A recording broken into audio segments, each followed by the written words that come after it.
Hello and welcome to the Deception Tips podcast, where you will learn amazing cues to detect deceit that will help you read people like never before. I'm your host, Spencer Kaufman. Let's get started. Welcome to episode 53 of the Deception Tips podcast. Thanks for listening. I know I say that a lot, but I really mean it.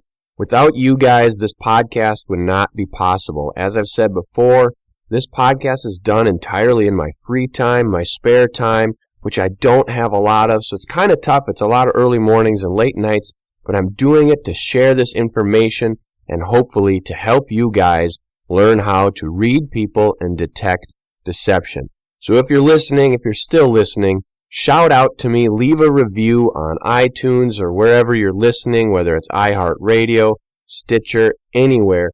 Pop a review on there. You can also connect with me on the Facebook page, Deception Tips, or on the A Guide to Deception Facebook page, or on the Spencer Kaufman Facebook page. Any of those, shout out to me. Let me know you're still listening. All right. Last time, we talked about a cool sign of deception that also went in hand with the one we talked about 2 weeks ago. So episodes 51 and 52 were both related to the hands. Now, they were about a release of stress and tension, almost like a pacification gesture, except they weren't really pacification because they weren't taking the place of something else. Remember, a pacification gesture is a gesture where someone wants something, but they do something instead. Think of a pacifier. The baby wants to eat, you give them a pacifier, and it subsides the feeling. Somebody who wants to smoke a cigarette, they chew on a toothpick to relieve that feeling of wanting to have something in their mouth. These two gestures we talked about over the past 2 weeks were not entirely pacification gestures. They were more of a release gesture, but they still were pacification a little bit. It was sort of like a 50-50. They were pacification in that they are pacifying the stress and tension. So last week we talked about how liars may massage their hand to release that stress and tension. It is the fleshy part of the hand. The part of the hand between the index finger and the thumb, kind of that web in your hand. The part where when you used to hold up your fingers as a little kid and whichever hand made an L, that was your left hand. We're talking about the point in that L, the crease, the intersect where those two lines of the L would meet. That right there, the vertex. That area is the fleshy part of the hand. And when they massage that area with their opposite hand, that is a release of stress and tension. And then 2 weeks ago, in episode 51, we talked about wringing the hands. So this is like when they fold their hands and squeeze harder with one hand than the other. It could also be clasping the hands, like when they're about to clap, and they could squeeze with one hand more than the other. Almost like they've got a couple of pebbles in their hands and they're grinding them to dust. They're wringing their hands together, just like you would wring out a wet cloth. You're squeezing it and twisting it. That is releasing the stress and tension. Now, why would they be feeling this stress and tension? Well, hopefully you can answer that because we've gone over it quite a few times. When people lie, they are under a tremendous amount of stress and tension. Anxiety, all this kind of stuff is boiling up inside of them. You may say, well, wait a minute, why are they under all this stress and tension? It's because lying is not normal. Most people, morally, they have a compass inside of them, they have a conscience, and they are led to tell the truth. Why are they led to tell the truth? It's because they were raised to tell the truth. Now, inherently, people are not good people. When you have a child, do you have to teach that child how to be naughty? No. They're naturally that way. You need to teach them how to be good. So that being said, if somebody was never taught how to be good, then perhaps lying would be normal for them. That's an outlier. We're not going to talk about it. The point is, people need to be taught how to be good. The reason they think lying is bad is because they were taught that way. They were taught to understand that. So they've been given an internal moral compass and a conscience so that when they do something wrong, they feel that stress and that anxiety like they're doing something wrong. They're about to feel bad for it. This is why they're under that stress and tension. This is why you see a lot of these behaviors, because it's a release of the stress and tension.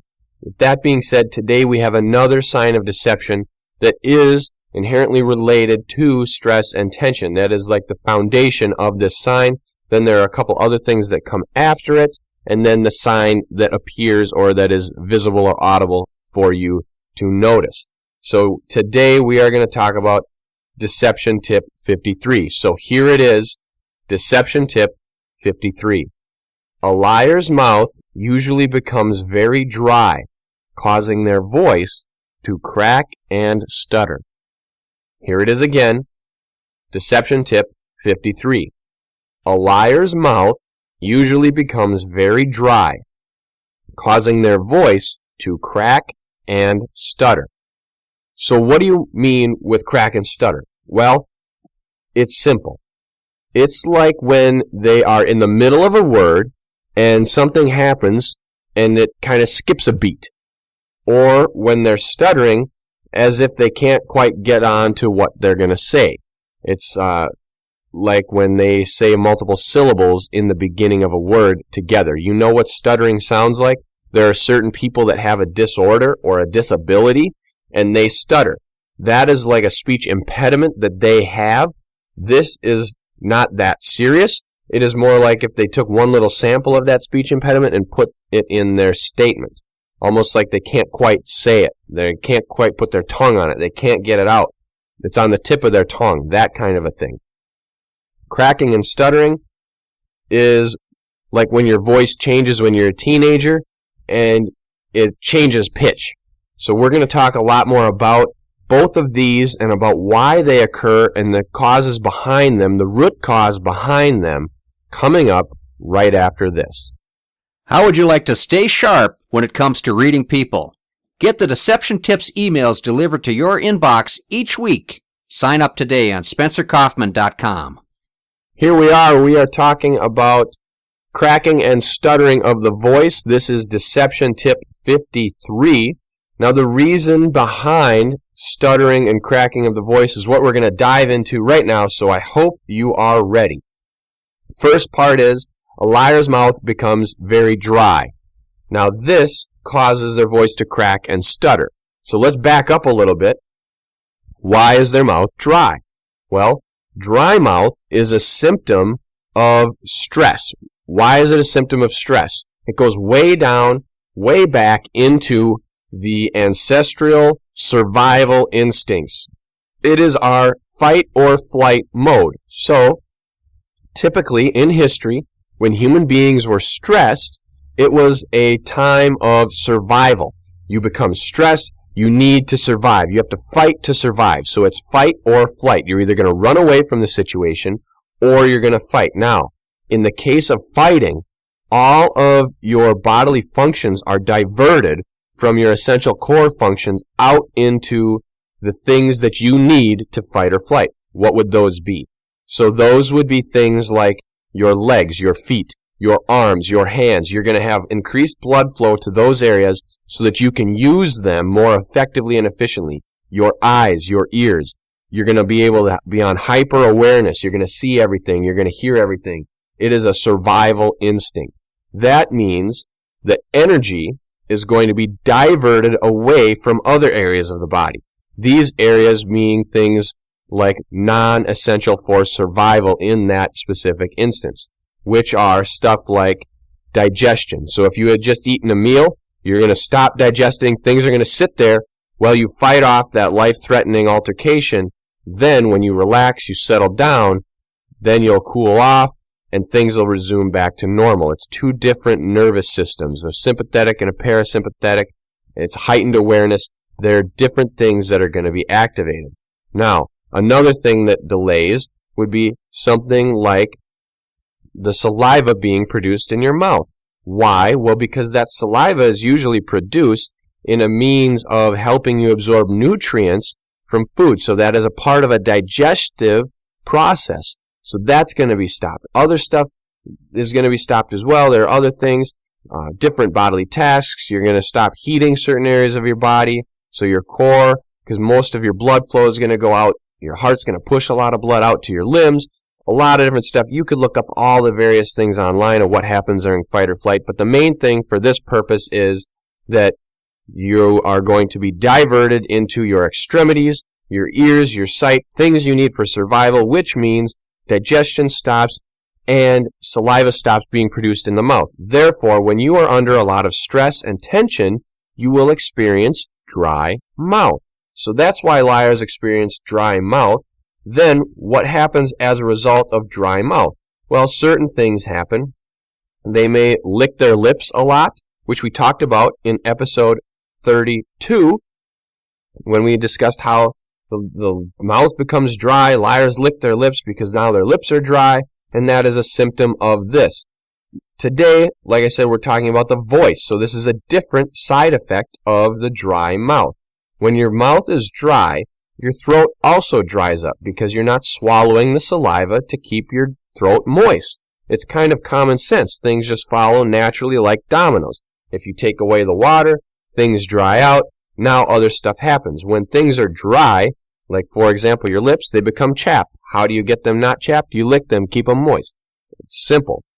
When you have a dry throat or voice box, now your throat or your voice is going to stutter and crack. It's going to not be as normal and fluid as it sounds. It'll almost be like you have a little frog in your throat, or like when you're sick and you do have that little frog in your throat, when there's that little bit of phlegm down there and you're talking, you may notice that every once in a while something happens and that little patch of phlegm moves down a little bit, and now it's in the way of where your voice hits the voice box, and you have a change in pitch of your voice, or it sounds a little hoarse, or it kind of stutters, and then you have to kind of clear your throat to get that out of there, and then you can speak normally again. It's kind of frustrating, and it's really annoying when it happens, but you know exactly what I'm talking about. This kind of a thing is going to happen when people are very stressed and when they're under a lot of tension,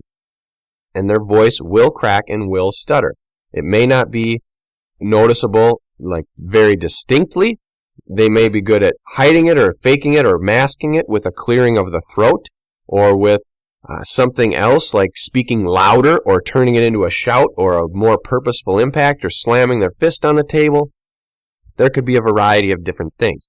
So pay attention to it. Pay attention for the other symptoms of dry mouth, such as licking the lips, and then listen to their voice.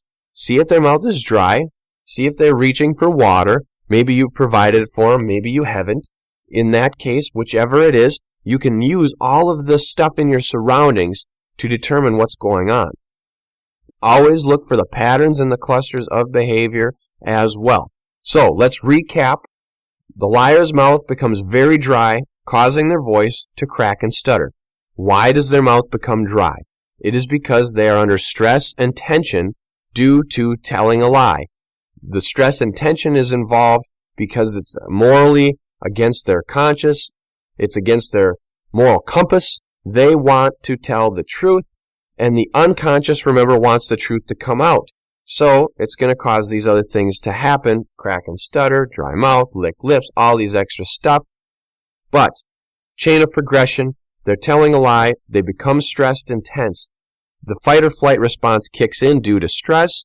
Now their mouth becomes dry because they're not producing enough saliva.